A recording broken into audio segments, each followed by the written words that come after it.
It's a beautiful morning. I'm on. I'm singing. I'm dancing.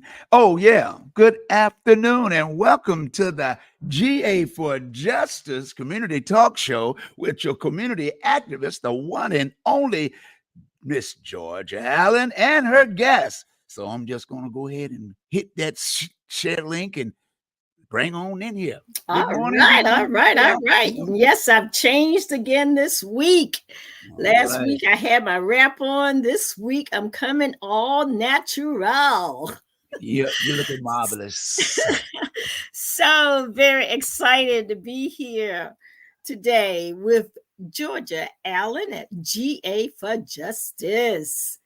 And as always, I always like to welcome the listening audience and thank you, Henderson, so much for all that you do for our community, for opening up your airwaves and just allowing us the opportunity just to simply have a conversation. I know we hear all this yak all over all the airwaves, but we simply have a conversation. And our conversation is to provide information, to provide correction whenever necessary, but more importantly, to provide transformation. We want to have a conversation for transformation because things are not going so well these days. And if we don't start transforming some of these things that are taking place in our nation, in our community, in our cities, in our neighborhoods, we're in for a big mess. And so, yes, it is election season, it's education season, it's economic season, it's housing season, but more importantly, today is health season. So, we're going to be talking a little bit about health today. And as you know, I have a passion for Kwanzaa. Kwanzaa is to me one of the better holidays because it's not your typical religious mindset, it's more of a principle mindset. And so each month I celebrate a principle, and this month it is Nia for purpose. And it is up to us to make our collective vocation the building and the developing of our community in order to restore our people to their traditional greatness. And while people may say all types of things about the Black community or whatever, I don't know anybody that will pull themselves up by their bootstraps that they don't have, by boots, with No. boots that they don't have, as many times as the Black community has done so. And so I don't want to hear it when somebody say, pull yourself up by your bootstraps. We've done it over and over again. And as we build ourselves up, there's always somebody out there who is so insecure that they have to feel like they have to tear it down. But Mm. today we have a wonderful show, two wonderful guests to talk about sickle cell anemia. But we're going to talk about healthcare along with that. So my um, guest, I'm going to talk about Dianne first because she has a longer resume and she has a passion for sickle cell anemia. Dianne CREEKMORE is a beacon of hope for sickle cell advocacy. In the heart of Tidewater, amidst the ebb and flow of life, stands a figure of resilience, compassion, and unyielding advocacy, and that is Dianne CREEKMORE. With a career as a volunteer that spans decades, she has carved a path illuminated by her unwavering dedication to those afflicted by sickle cell disease, or SCD. Born from her own experiences and fueled by an innate sense of justice, Dianne's journey is one of selflessness and boundless determination. From the outset of learning that her children were born with sickle cell disease, Dianne's life was shaped by a profound sense of purpose. Becoming a certified nurse assistant, it was a career choice that would not only provide her with a livelihood, but also serve as a catalyst for her lifelong commitment to SCD advocacy. Armed with an associate degree in business administration, she ventured into the realm of obtaining more knowledge. Dianne's connection to sickle cell disease runs deep. She has dedicated every ounce of adult life to understanding, supporting, and championing for those affected by this debilitating disease. As the president of the Sickle Cell Family and Peer Advocates of Tidewater, or SCF and PA, she stands at the forefront of the battle, tirelessly advocating for better care, treatment, and representation for sickle cell disease patients in the Tidewater area. Central to Dianne's advocacy is her fervent belief in the importance of diversity in healthcare. She envisions a future where more Black doctors are trained in the specialized care of sickle cell disease patients, a vision rooted in her unwavering commitment to equity and inclusion within the medical profession. Yet, Dianne's impact transcends her professional endeavors. At her core, she is a devoted mother, grandmother, and great-grandmother, finding solace and joy in the embrace of her expanded family. Her love knows no bounds, and her nurturing spirit extends far beyond the confines of her advocacy work. In recent years, Dianne's achievements have reached new heights.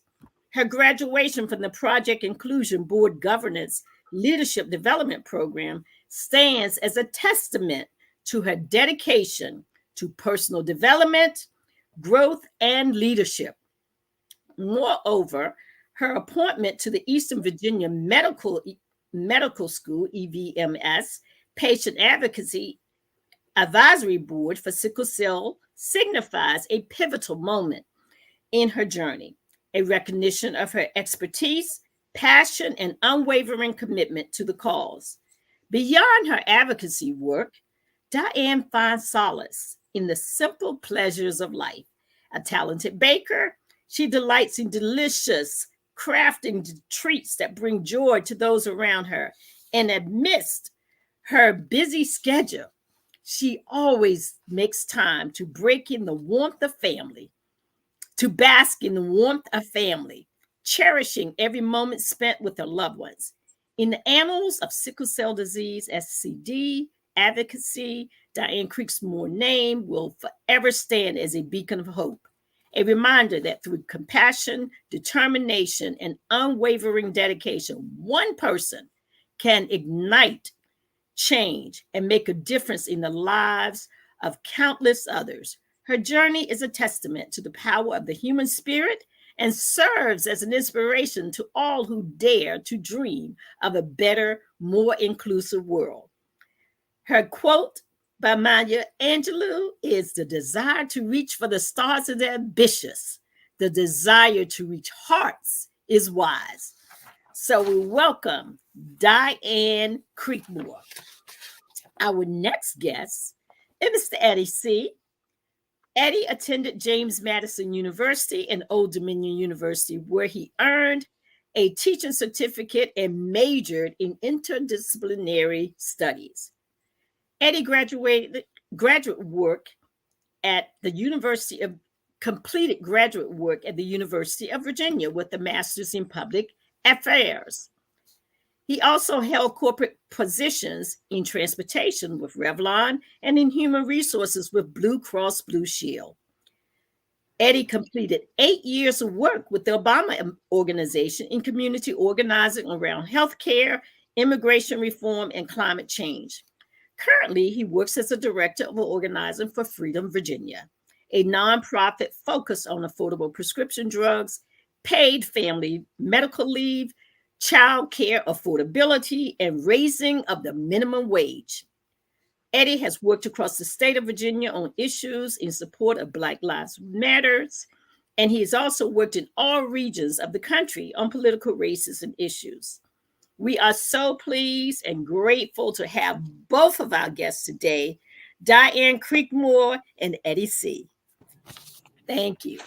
Thank you. All right. Thank you. Okay, and welcome. We're excited. We are so excited. Thank you guys both for coming. One thing that I did not mention is Eddie is also the chairperson of the health committee for the Virginia Beach NAACP, and Dianne serves on the health committee with the NAACP Virginia Beach. So we are excited to have both of you today, and we know we have a lot to talk about when it comes to healthcare. Today's topic, of course, is purpose. And both of you have, through your resume, shown us that you definitely have a purpose. Diane, of course, your purpose is all about trying to eradicate sickle cell. And Eddie, you are out there trying to bring justice in all shapes and forms, because we definitely need it. And we appreciate both of you today. So, Diane, did you want to open up with a little bit, sharing with us about some of the things that you are currently doing in order to try to get some answers to this thing called sickle cell anemia that has been plaguing primarily the Black community and other people of color for decades? Yes, thank you, George, for giving me this opportunity. You are Uh, welcome. and in just a few weeks, the sickle cell community will be celebrating World Sickle Cell Awareness Day. And World Sickle Cell Awareness Day falls on the exact same day as Juneteenth. And World Sickle Cell Awareness Day has its origin in the United Nations General Assembly. The resolution adopted on December the 22nd in 2008. The resolution recognized sickle cell disease as a global health concern and designated June 19th as the official day to raise awareness about the disease worldwide. Um, June 19th uh, is an International Awareness Day observed annually with the goal to increase public knowledge and understanding of sickle cell disease and the challenges experienced by the patients and their families and caregivers. Sickle cell disease um, is the most common blood inherited disease in the United States of America and across the world. It is mainly in the United States affect African American. However, uh, in the world, it affects other nationalities. It can be very debilitating, even fatal. It has numerous complications that comes along with it because it affects the red blood cells. And anywhere the blood flows from head to toe, any person with sickle cell can experience what is called a pain episode crisis. And that's and everywhere in the body that the blood flows. You have to be born with sickle cell. You can't just um, um, say, well, I didn't find out till I was 13. You may not have found out when you were 13. You may But you not were born with it. have, It's a exactly. disease that you are born with it. Kind of let the audience know how people tend to be born with this particular disease. What are some of the factors that may have caused this? Okay. In order for you to have the disease, your parents both have to have a trait. Okay. And if both parents have the trait, there's a 1 in 4 chance with each pregnancy that you can have a child born with this devastating disease. So I myself personally have 3 children. 2 of my children have sickle cell disease, and one of my children has sickle cell trait. Mhm.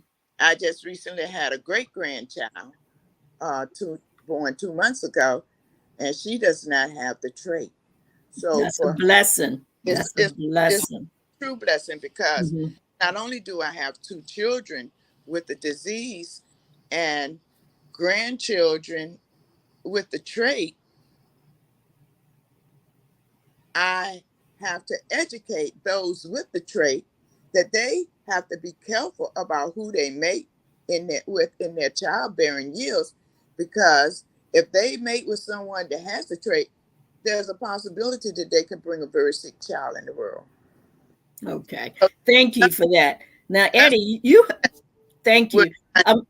I'm going to try to make sure that it's conversational. So I I, want to give Eddie a little time to talk, as the health chair, and some of the things that he's looking at doing in order for us to better educate the community, and how people in the community can perhaps partner with uh, someone like yourself who's an advocate for sickle cell, but also partner with the NAC with the work that we try to do in health and wellness. All right, Eddie. Yeah, thank you, Georgia. I really appreciate Diane's contributions today. That's one of the issues that brought me to the NAACP, actually. And the first meeting that I attended was a focus on sickle cell, and Yeah. Diane and others were a part of that. And certainly, uh, it's very important. Just the awareness sometimes is really important, because a lot of people don't understand sickle cell and how it impacts a major part of our population here in the U.S., and especially in Tidewater and Hampton Roads. Mhm. But so our goal as far as the healthcare and wellness committee is certainly to make people aware of health issues that really impact our community. And I mean, we have focus on improving our healthcare. We have focus on bringing those issues out into the community that people don't know about.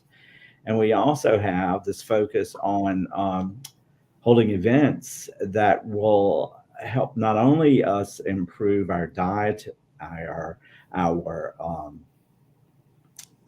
fitness, but our knowledge. And so those are three things that are really important as far as the Health and Wellness Committee is concerned. We have implemented a monthly newsletter.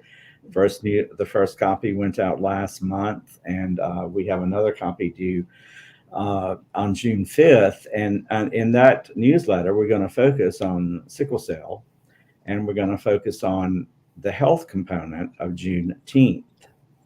Now, I don't know if we're going to have time to get to this today or not, but there are some really important facts about healthcare and why is that important to Juneteenth? Okay, I'm going to ask you a quick question. Give the audience those three items that you say the health committee is focused on, because we may have somebody out there listening and saying, you know what, I didn't know the NACP did this, or how do I get involved? And so share with them those three items, because sometimes just one of those three might be the one thing that brings someone to you. So share that again. Yeah, so basically we have a three-pronged goal as far as the Health and Wellness Committee is concerned, or the NAACP. First is to bring awareness. And when we talk about awareness, we're not only talking about health issues in general, but we're talking about lots of different opportunities here to make ourselves better as far as healthcare is concerned. Because healthcare it really involves more than just understanding the diseases that are part of our lives every day. But anyway, so awareness is very important, and we need to get that information out there. Secondly, we want to focus on improving our health. And that includes understanding the diseases, but it also includes us participating in activities and physical activities that promote our health and wellness. And then another part of that is understanding our dietary issues at the same time. And so those are of that particular focus. There are several different things that go into that. And then awareness, improving awareness, our health, and yeah, dietary.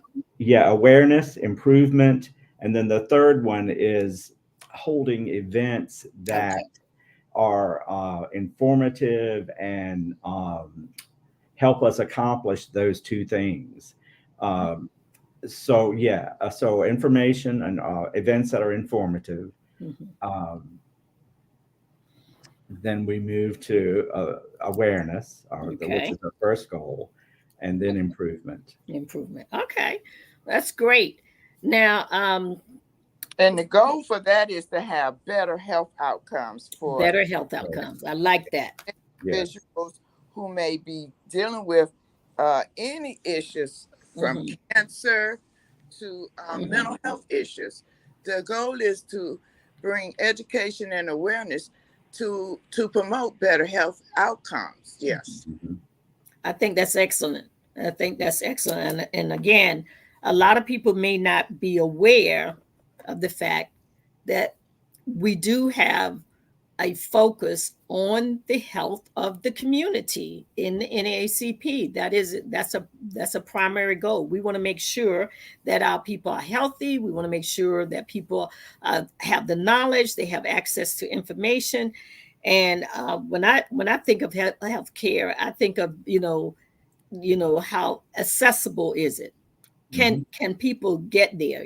So that to me is a real important, because we have people who live all over any state, almost any state. There's a rural area of the state where it may take someone a tremendous amount of time to get to a local facility or whatever to gain access to healthcare. So accessibility, access, that's important. George, I want to make one additional comment there. I think that as we focus on Juneteenth, Mhm. sometimes we forget that, yes, it's a celebration of independence, Mhm. but that struggle for independence still goes on. Correct. And one of the things that is, or that we don't talk about a lot, is the fact that there's huge inequalities in our healthcare system. And when I talk about inequalities, I mentioned accessibility and affordability. There's a lot of disparity there in healthcare, and that continues to contribute to chronic diseases, hospitalization, mortality rates that are far above any other population in the U.S. And that struggle for independence, as far as Juneteenth was concerned, Mhm. leads us to the fact that we're not finished with that yet. And healthcare is a very good example of something that doesn't get talked about a lot, but it impacts us every day. It impacts our Black population every day, much more significantly that it impacts many others of our population.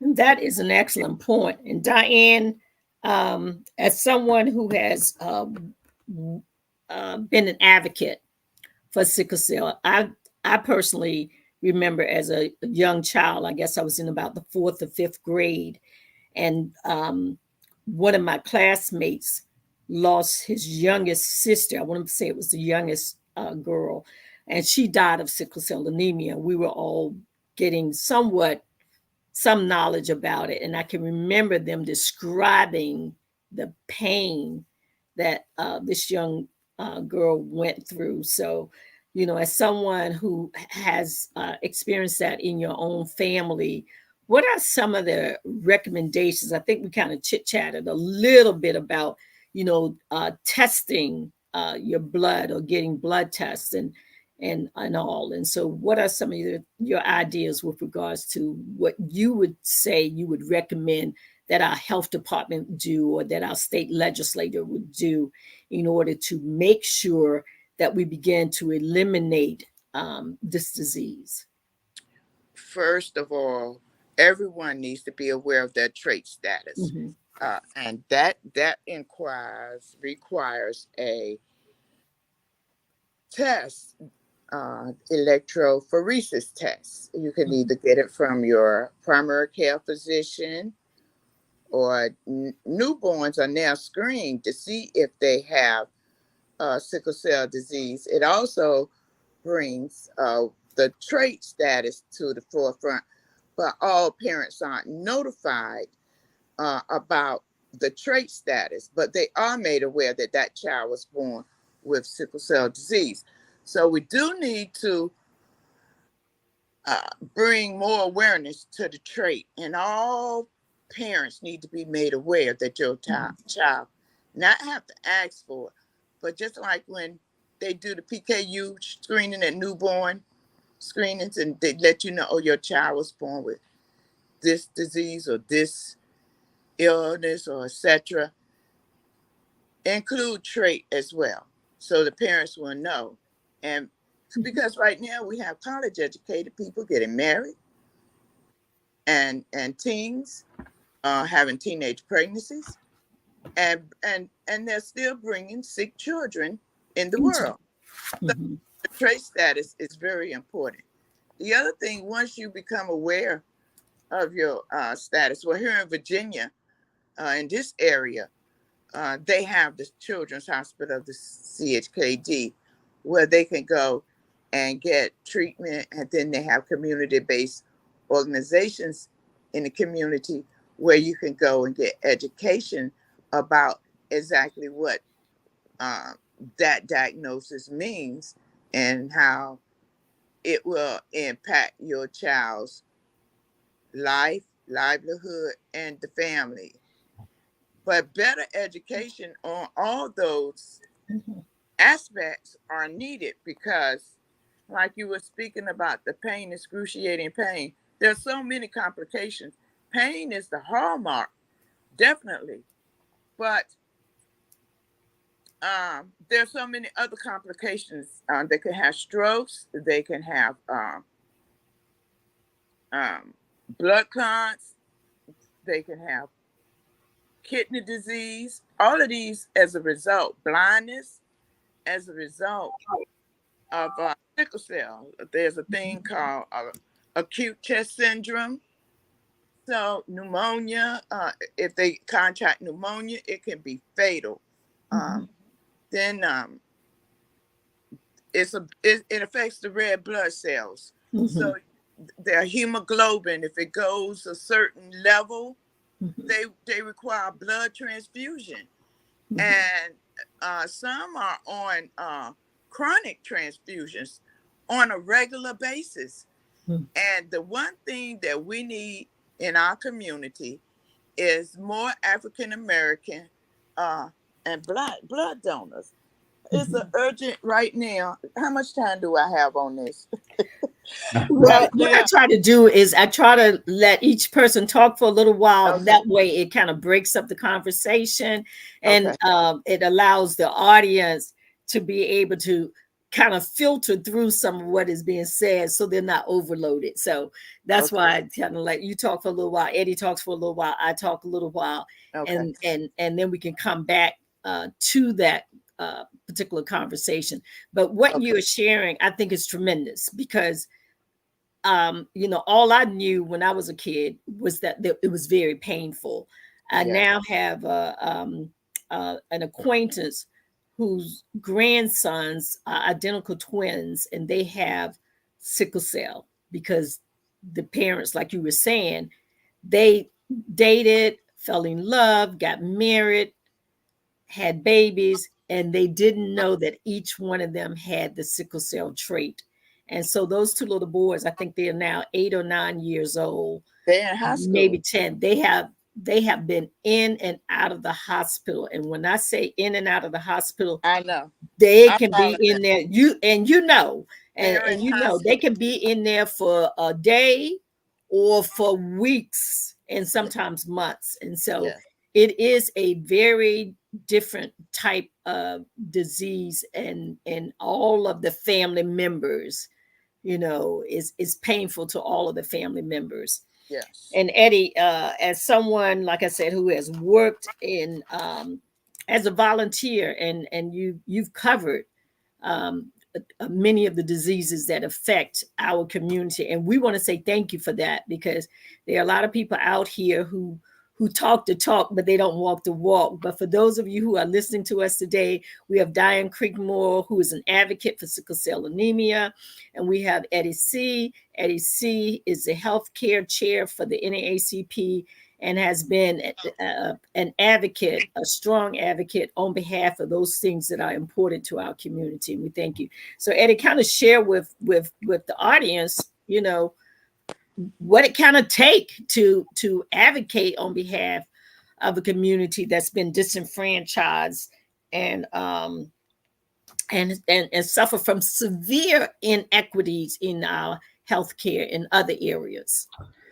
Yeah, I mean, that's a huge issue and a good question, Georgia. I think that in general, uh, advocacy involves several different things, but one of the things that's most important in advocacy is to make sure that we are holding our legislators responsible for the actions that they take. And one of the things that we've implemented, and Diane is a part of this, but we're beginning to hold constituent meetings with legislators. We have 3 scheduled on June 25th. And those constituent meetings are going to be focused on healthcare in the minority communities. And one of the things that is really important is what is the state's role in an issue like this? Mm-hmm. And so advocacy involves that kind of work, and we to make that work the best it can be, we need personal stories. We need all those. We need people to go with us when we start having those meetings. And those meetings are not just here in Hampton Roads. They're going to be all over the state. So this is a time when we're using our brand of NAACP and obviously my organization, it's Freedom Virginia, but we're using them as a way to get to our legislators. What are those conversations that we need to be having at the state level to get extra funding, to get, we talked about that test that Diane is talking about. How can we get our health departments to participate in that testing? And so all of those are kinds of issues. So advocacy involves that kind of work. It involves us, for example, again, this is another example of it. We have Cocktails for a Cause coming up on June 19th. And so that's a place where we bring awareness to the community.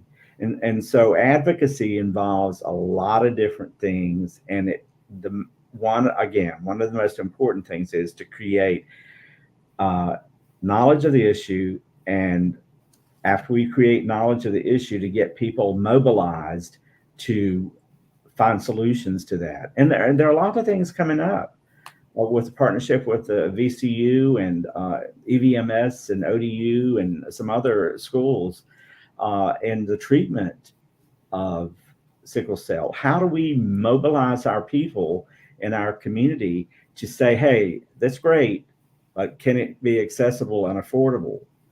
And so advocacy and with this issue, and not only this issue, other issues as well, in gaining additional Black doctors and things like that, those kinds of things, we've got to be out in the community, we've got to be visible, and we've got to be mobilizing our people. Okay, I usually take a moment to kind of do a couple of announcements. And you've announced about Juneteenth, which is going to be down at the oceanfront. The NAACP will have a table at the Juneteenth event, and we will be participating. So we will be talking about this some more with a little bit more detail. Today, I'm just going to kind of give you a quick briefing that, yes, the NAACP Virginia Beach will be at Juneteenth at the oceanfront this summer. And we will have a table. So if you're headed down to Juneteenth, stop by the NAACP table, because we're not just going to be talking about health. We will be talking about economics, housing, membership, any number of committees that the NAACP has. The other announcement that I want to make is City Council meets the first and third Tuesday of every month. The first Tuesday of the month at 6 p.m., they have an open mic. Now, just so that you know, when they have open mic, they turn off the cameras. So I want people to know that if that is of concern to you, because this is one of the things that people have a tendency to do. When the city make changes, they don't call their elected officials up and say, that's not acceptable. In the past, the city of Virginia Beach, when they had open mic, they did not turn the mic off at the end of the city council meeting. That mic and that camera stayed on. Now they have started turning the camera off. So I just want people to know that, who are listening, the listening audience, give your elected officials a call and say, turn the camera back on, because a lot of the people that come on open mic, they have information that people may not even know anything about, and they're bringing it before council, and council is saying it's not important enough for it to be live and on tape. So that's one item. The second item is there's going to be a school board meeting, which is a special school board meeting, June the 4th, which is the same night as city council. It'll start at 4 o'clock, and that will be time for the open session, the public session, and everything. And then they're going to go into closed session because they're going to evaluate the school superintendent. So I want people to know that, because maybe you have some information that you want to send in to your school board member with regards to your whether or not you have concerns, or whether or not there are things that are favorable about the superintendent. Well, the school board is going to be making decisions with regards to that superintendent, and they need to know what the community feels. So you have an excellent opportunity to voice your opinion, be it yay or nay, with regards to the superintendent. Now, does that mean that they're going to remove him? Not necessarily, but at least you will have put your voice out there. And so I always like to tell people about that. And the last thing that I want to mention is, because you were coming on today to talk about healthcare, I want to mention that we have historically Black colleges and universities that have medical schools. Okay. And currently we have 4, and there's a possibility of 2 new schools. And the 4 that we currently have are Howard University College of Medicine in Washington, D.C. We have Morehouse School of Medicine out of Atlanta, Georgia. And we have Meharry Medical College out of Nashville, Tennessee. And then we have Charles R. Drew University of Medicine and Science out of Los Angeles, California. The 2 newest schools that should be coming online are Xavier University of Louisiana College of Pharmacy, and they are going to do a partnership with another medical group in order to get their school up and running. They said it started in the 1980s, but everything I'm finding is that it's kind of like morphing into a true school. And then Morgan State University plan to open their doors in the fall of 2024, and they plan to start out with 125 students. The goal of Morgan is to create more Black physicians and to give the Black residents access to Black physicians, and that is going to be in the Baltimore, Maryland area. And right now, there are 193 accredited schools, of which those 4 that I named initially are part of that. But the thing that you want to know is that with 193 accredited medical schools, 4 of them provide 50% of the Black physicians. Think about that a minute. 4. The 4 Black schools provide 50% of the Black physicians. So that means that other 189 schools, they got work to do, because we could have even more physicians if they were doing their job. Right. So with that being said, that is my announcements for today.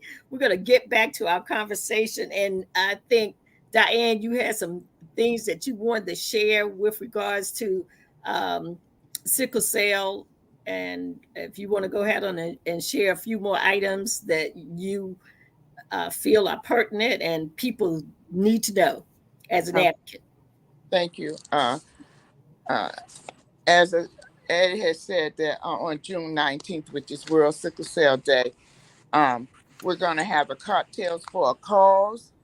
And that Cocktails for a Cause event will be held at the Black Eyed Peas restaurant in Lynn Haven Mall. And anyone to come out, and it's going to be from 11 to 8 p.m. And if you come out and purchase a appetizer, you'll get a free mimosa with that appetizer.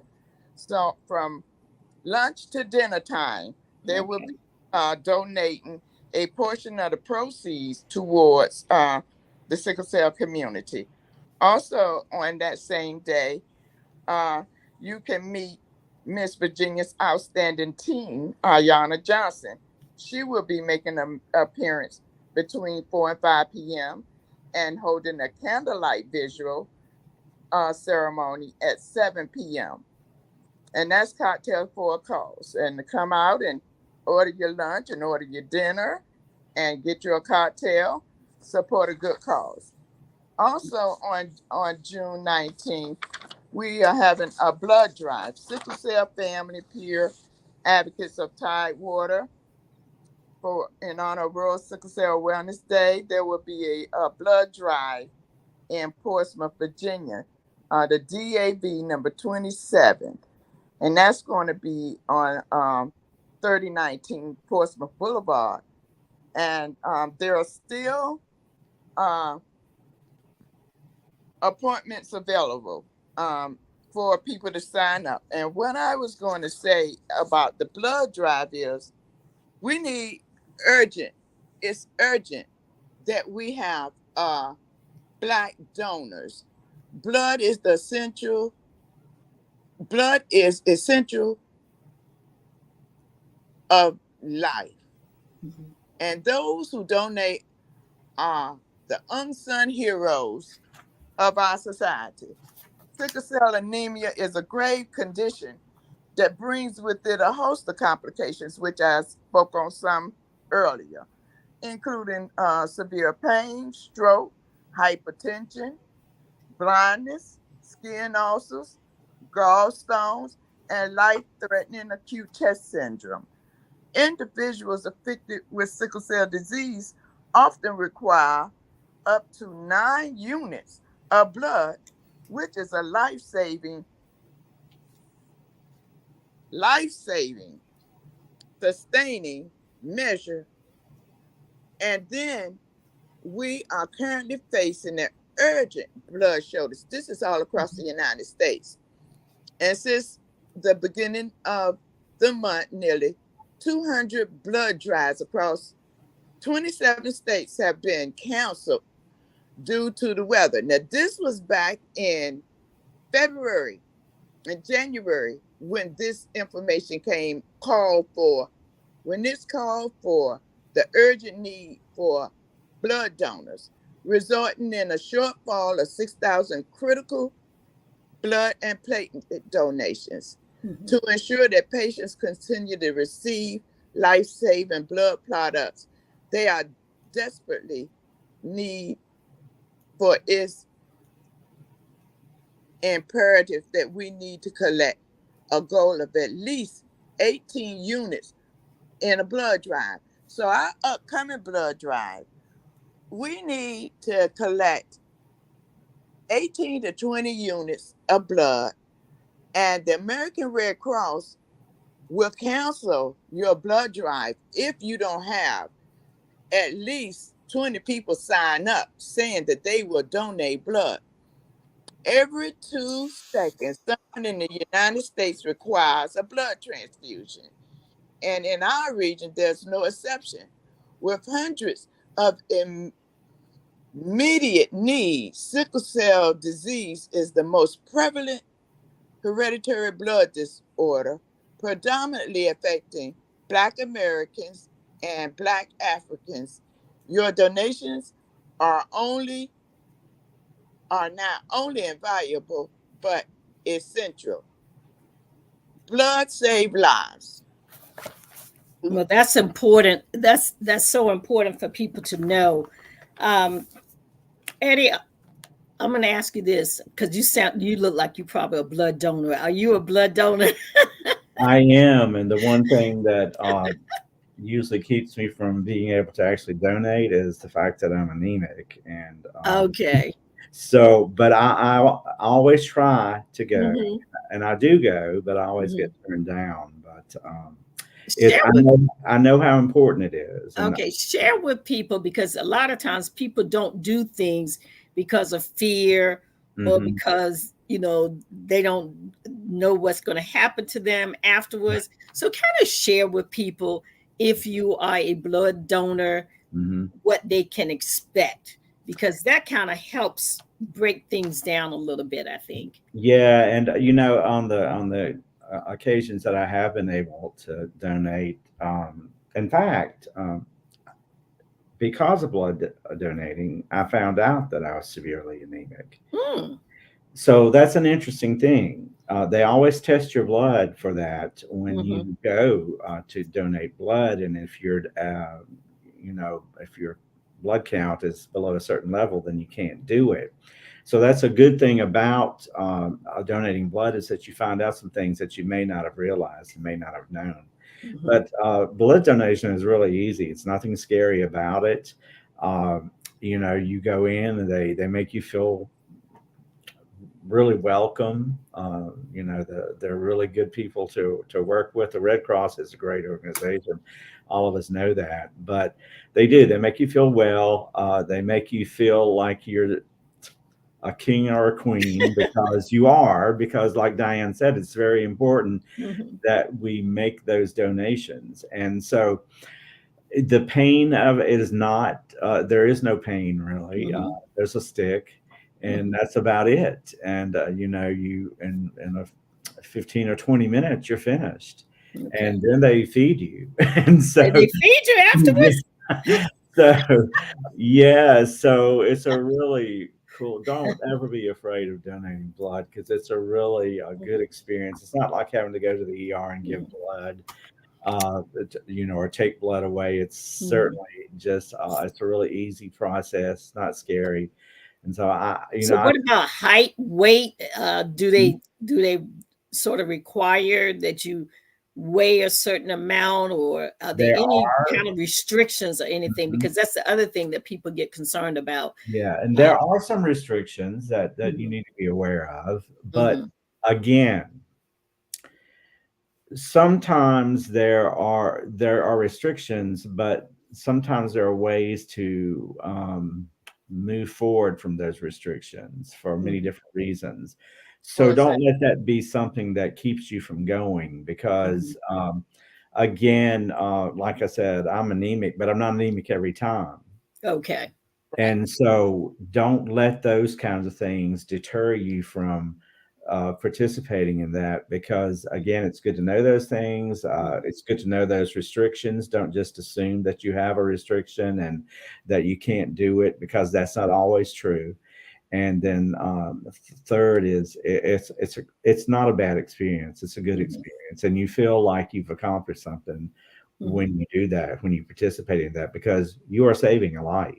Right. Most likely you are saving a life. Is there a number of times that you can donate? Is there a restriction in terms of you can only donate once every 6 months or anything like that? Because that's something else that people are concerned about, as to how often can we donate, And well, yes, there are. And when you donate,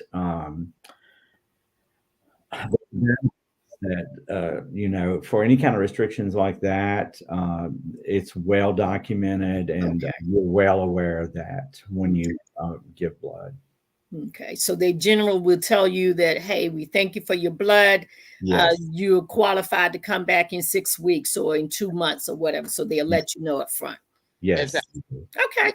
Wonderful. So this is the process. You go in, they verify your ID, your information. They ask you if you know your blood type, if you're A+ or 0, and then they will take your blood pressure and your hemoglobin. That's what Eddie was speaking about, how he learned that he was anemic, because they'll do a finger stick, which shows them your hemoglobin. And you do a questionnaire. On the questionnaire, to ask you a host of different questions about your medications, your travel history, and different questions regarding lifestyle. And once you finish that questionnaire, well, I'm out. Lifestyle. I'm just kidding. well, I'm kidding. Okay, they will, and they just think the news. I see Bernita. Bernita told my lies. It's a painful prick. All right, Bernita. Don't scare nobody. We up here to encourage people now. Yeah, it's it's a painless process. Donation, your one donation saved 3 lives. hmm And Well, I'll tell you, I had a after sister when she passed away. She donated organs, and I want to say she saved something like 8 lives Mhm. because she was an organ donor. We didn't know it until after she had passed, and her son, she had shared it with her son.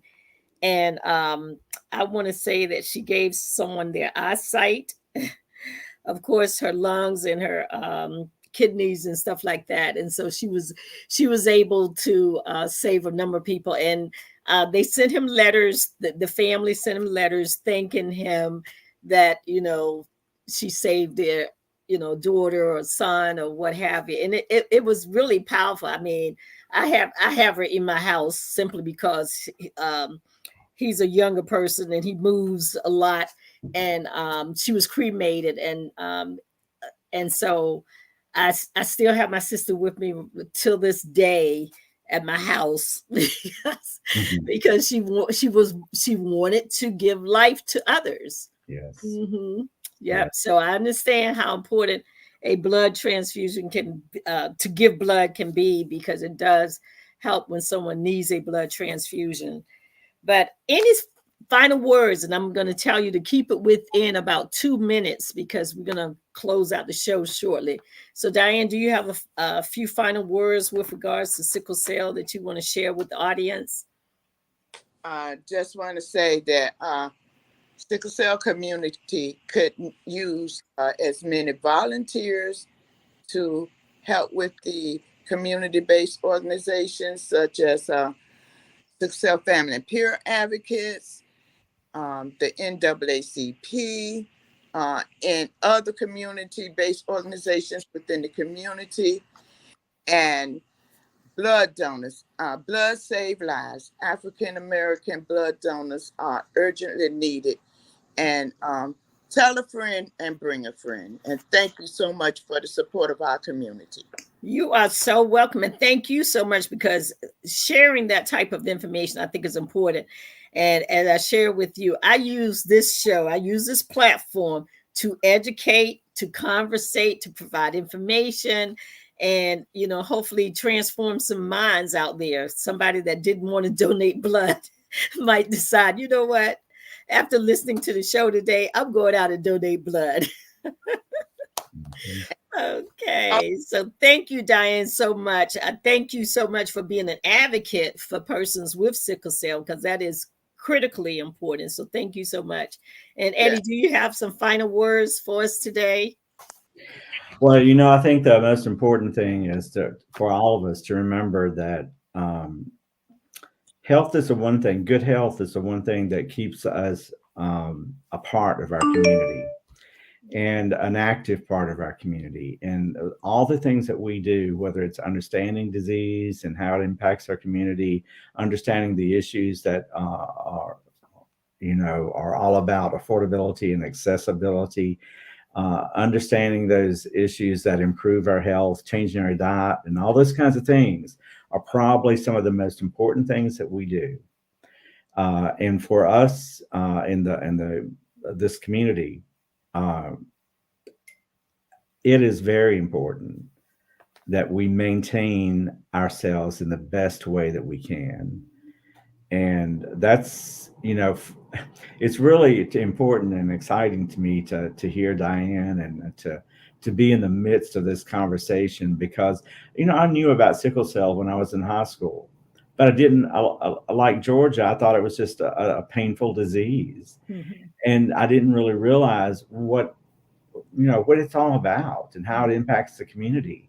So it is our responsibility. And when I say our responsibility, it is your responsibility, just as well as Diane, Georgia, myself. It is our responsibility to become a part of that advocacy work and get it out there so people can understand Mhm. deal with those issues in the most positive way. And that includes legislative, that includes working with Centera, certainly in this community, and all of those kinds of things, all those kinds of things that lead us to a better and more efficient healthcare system, more equitable and more diverse.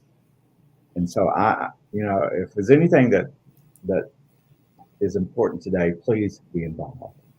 Thank you.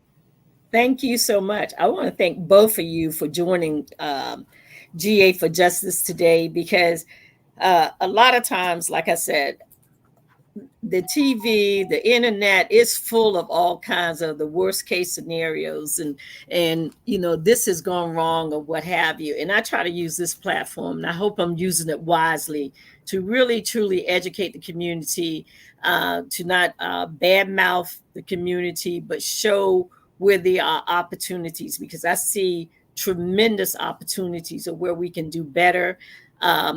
If there's shortcomings, sometimes just having conversations, we find out, oh, wow, I'm glad I had that conversation, because now this is an idea that I came up with, and maybe if we can implement this idea to make things a little different. And when you were sharing earlier with regards to meeting with our legislators, because I think that's one of the biggest things, biggest failures on the part of citizens, is that we go to the polls and we vote. And we go back home. Right. And then all of a sudden we want to snap our fingers and just hope that everything will just magically get fixed. And that's not the case. So again, I want to thank you so much for being with me today. I do want to put this fan up. We were all at the at the Baptist convention, and that was very good to be there. And of course, Black voters matter. So like I said, it is election season, and in Virginia it's election every single year. So we want to just try to make sure that people know how important it is to vote. This sign also says, I matter, you matter, and we all matter. And it says we matter, but I had to add the all, because we all matter. And so I am so appreciative that you joined me today. It's about us.